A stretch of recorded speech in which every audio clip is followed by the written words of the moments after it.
Chef de pub, c'est une école de communication que tout le monde connaît. Mais c'est aussi une école qui propose un premier cycle en art appliqué. Donc ces étudiants qui font ces études d'art appliqué, qui s'appellent BTS Communication Visuelle, ont un sens et travaillent pendant leurs études sur un sens critique du monde de la création et ils approchent bien sûr le monde de la création publicitaire. À l'issue de ces 2 ans en création publicitaire, ils peuvent choisir une filière professionnelle. Alors soit une filière audiovisuelle, soit une filière digitale, soit une filière créative.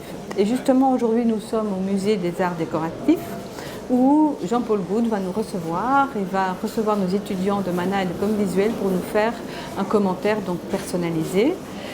Jean-Paul Goude, c'est un illustrateur, c'est un photographe, c'est un plasticien, c'est un chorégraphe. Il va nous expliquer toute son œuvre, 50 ans de son œuvre, comment il a toujours travaillé.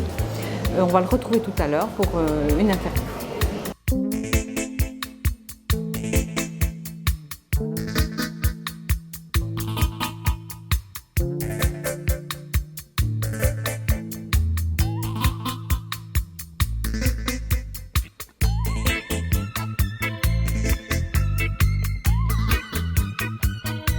Donc Jean-Paul Goude, vous êtes un faiseur d'images et un faiseur d'images qui a été souvent au service des marques.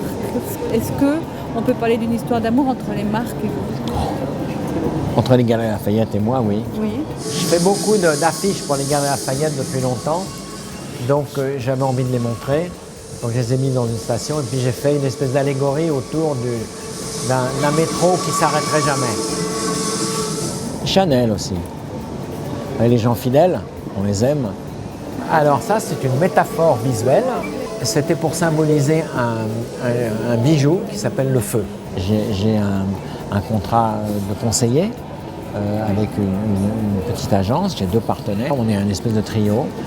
Et on se voit avec les galeries une fois par semaine, quelquefois une fois tous les 15 jours, pour parler des divers événements à célébrer à travers des affiches ou même des films.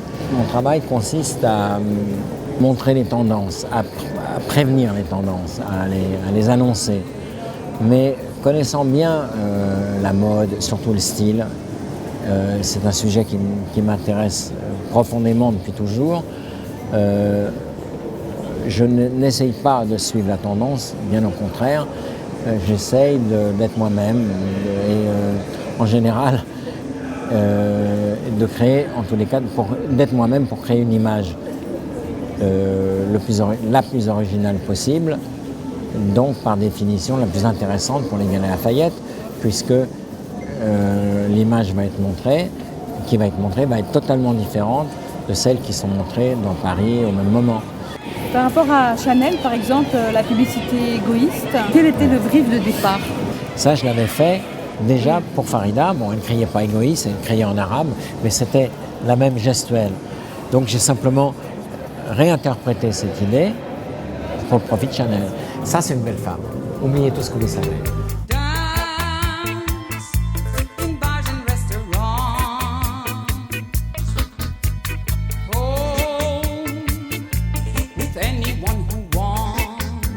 Donc ça, c'est ma rencontre avec Grace Jones. Vous pouvez regarder la jeunesse du personnage.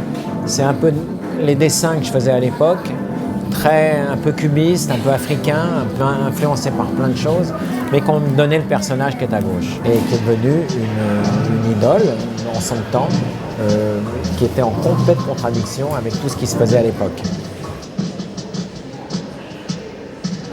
Quelles étaient les contraintes du bicentenaire? Vous avez donné beaucoup de contraintes?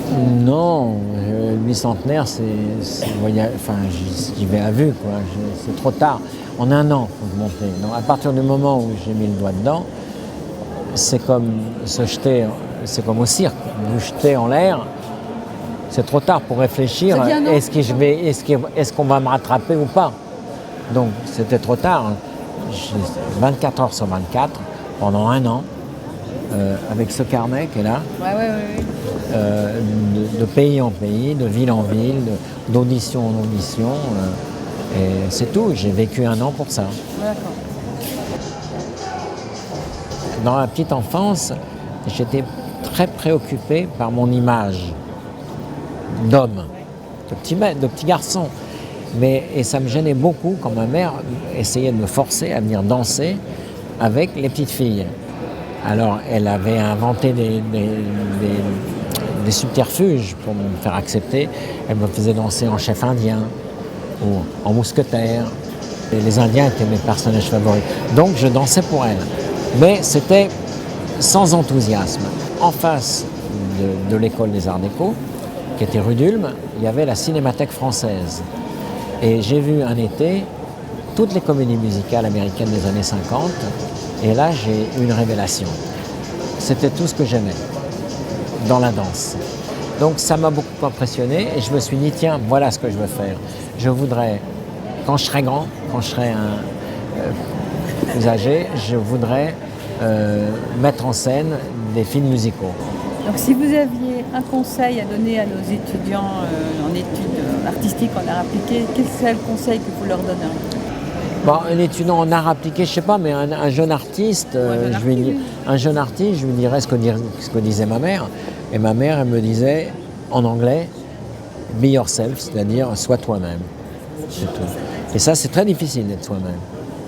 Parce qu'on est toujours tenté d'abord de plaire, mais aussi de copier, de s'inspirer des autres. Le travail des autres est souvent tellement beau qu'on en doute de son propre travail. Donc c'est très dur d'être soi-même. Mais c'est ça qui fait la différence.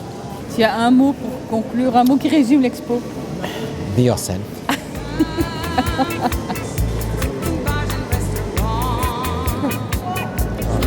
Ah, ben voilà. Je suis sûr que ça sera bien.